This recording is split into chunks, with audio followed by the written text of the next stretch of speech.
గతంలో కూడా ఇటువంటి సంఘటనలు చాలా జరిగినాయి.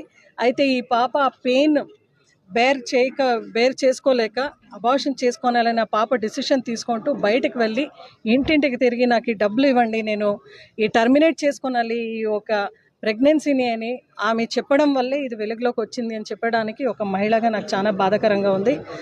అంటే ఇది మొత్తం ఒక సిస్టమ్ అనేది కొలాప్స్ అయింది కాబట్టి ఇటువంటి సంఘటనలు మనము రాష్ట్ర వ్యాప్తంగా చూసుకుంటున్నాం. గతంలో జగన్మోహన్ రెడ్డి గారు ఉన్నప్పుడు ఒక ఫ్యామిలీలో ఏం జరుగుతూ ఉంది అనేది కూడా వాలంటీర్ ద్వారా తెలుసుకునే ఒక వ్యవస్థ మనం చూసేవాళ్ళము. అదేవిధంగా ఒక సెక్రటేరియట్లో ఆ గ్రామ మహిళా పోలీసు చాలా ప్రెస్టీజియస్గా పని చేసుకుంటూ కూడా ఏం జరుగుతూ ఉంది, మహిళ రక్షణ కొరకు ఏం చేయాలా అనేది ఆమె చేసే ఒక పరిస్థితి మనం చూసినాం గ్రామ సెక్రటేరియట్స్ ద్వారా. ఈరోజు అది లేదే, నిర్వీర్యమైంది ఆ వ్యవస్థ. ఎందుకంటే జగన్మోహన్ రెడ్డి గారు ప్రవేశం పెట్టినారు కనుక అది మనం కొనసాగించకూడదు అనేది వాళ్ళ మనసులో ఉంది. కాబట్టి మనకు అక్కడ ప్రతి సెక్రటేరియట్లో ఒక మహిళా పోలీసు ఉన్నా కూడా వాళ్ళని ఎఫిషియెంట్గా